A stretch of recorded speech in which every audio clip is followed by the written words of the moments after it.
Assalamualaikum warahmatullahi wabarakatuh. Perkenalkan kami dari kelompok 7 MSTR akan mempresentasikan sebuah pemodelan dari yang kami sudah buat. Di sini kami beranggotakan Andika Primaditama, Faizun Syarfijatullah, Muhammad Rapid Miftah F, dan Salman Rajmawan. Di sini kami membuat solusi sebagai dari ketidakjelasan tarif dan pembayaran angkot di Bandung dengan membuat aplikasi Smart Angkot.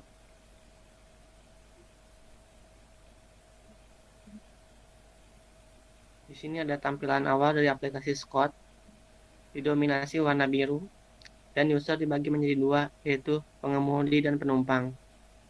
Bila dia termasuk pengemudi, dia akan menekan tombol yang atas, dan penumpang tombol yang di bawahnya.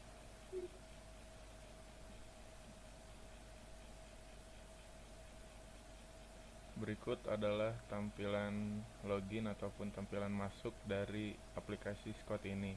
Apabila pengguna aplikasi memiliki akun Google, maka bisa langsung masuk ataupun login menggunakan akun Google. Atau jika tidak memiliki akun Google, bisa mendaftar akun Scott itu sendiri. Berikut adalah tampilan awal dari aplikasi Scott ini bagi penumpang dan pengemudi. Bagian yang kiri adalah tampilan awal untuk penumpang pada saat setelah login, dan bagian kanan adalah bagian penumpang pada saat login.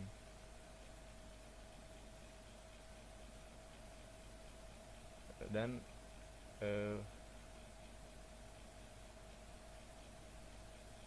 bagaimana cara aplikasi ini bekerja? Contohnya pada saat penumpang ingin menaiki angkot, haruslah untuk meng-scan QR code terlebih dahulu, yaitu meng-scan QR code dari handphone pengemudi ataupun dari QR code yang telah tercantum di pintu angkot itu sendiri. Dan setelah itu akun dari si penumpang akan terdaftar di list pengemudi.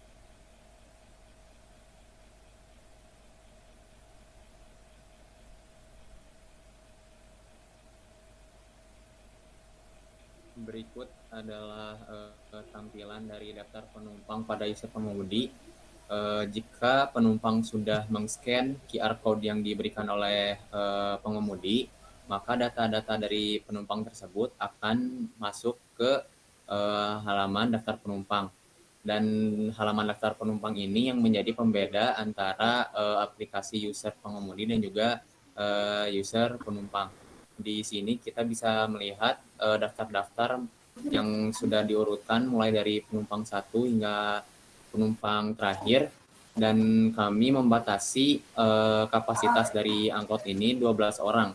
Jadi jika ada penumpang lain yang ingin meng-scan QR code untuk supaya datanya bisa masuk, tidak akan bisa jika sudah melebihi kapasitas, akan ditolak oleh sistem.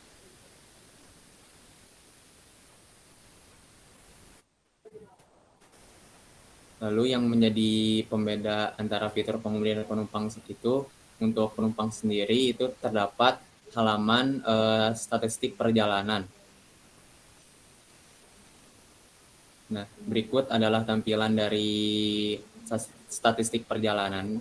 Untuk statistik perjalanan sendiri, kami akan memberikan informasi titik awal penumpang tersebut naik atau men-scan QR code dari pengemudi, lalu juga titik akhir atau titik turun penumpang tersebut.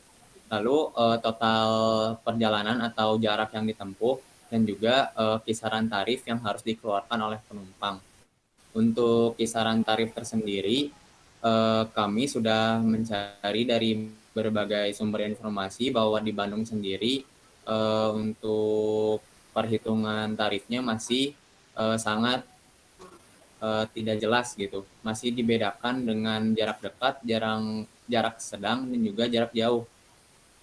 Dan kami menyediakan solusi berupa alternatif kilometer. Jadi jika jarak yang ditempuh itu sudah mencapai 1 kilometer, maka biaya yang dikeluarkan itu akan Rp1.000. Lalu jika penumpang ingin turun dari angkot tersebut, maka penumpang bisa menekan tombol kiri-kiri yang dimana nanti akan muncul notifikasi pada user pengemudi berupa suara ataupun pop-up yang muncul bahwa akan ada penumpang yang ingin turun. Lalu untuk jika ingin membayar tarif yang sudah ditentukan, maka penumpang bisa menekan tombol bayar, maka akan diarahkan ke halaman selanjutnya, yaitu halaman pembayaran. Selanjutnya di sini kita misalkan bahwa perjalanan penumpang itu diawali dari SPBU, di mana titik awalnya itu SPBU Al-Masum di daerah Ketapang, Kabupaten Bandung. Dan titik akhirnya itu di MTS Persis Ketapang, yang mana tetap perjalanannya sejauh 2,9 km atau 2.900 meter. Jika kita menggunakan alternatif solusi yang kita gagas, maka harga yang harus dibayar oleh penumpang tersebut sekitar 2.900. Nah, ketika penumpang sudah berada di tujuan dan ingin turun dan juga membayar, maka penumpang tadi bisa menekan tombol bayar dan akan diarahkan ke tampilan pembayaran. Nah, di sini penumpang bisa membayar tarif perjalanan angkot tadi secara digital ataupun secara langsung. Adapun secara digital, penumpang bisa membayar melalui Dana, GoPay, ataupun OVO kepada pengemudi, ataupun bayar tunai langsung memberikan uangnya langsung ke pengemudi. Nah, di sini kita misalkan si penumpang itu bayar secara tunai, maka di sini kita memilih ikon bayar tunai, lalu penumpang pun menekan tombol bayar. Nah, setelah itu maka akan muncul di tampilan si pengemudi, di mana ketika penumpang itu menekan tombol bayar, maka akan langsung di tampilan pengemudi menampilkan pop-up mengenai penumpang satu, misalnya yaitu bernama Robert Lewandowski dengan titik awal yang tadi di SPBU Al-Masum, titik akhirnya di MTS Persis Ketapang, total perjalanannya yaitu 2,9 km dengan tarif 2.900. Maka di sini ada halaman pop-up setelah user penumpang menekan tombol bayar, di mana pengemudi bisa mengkonfirmasi apakah penumpang itu sudah membayar atau belum. Ketika sudah, maka pengemudi bisa menekan tombol ya.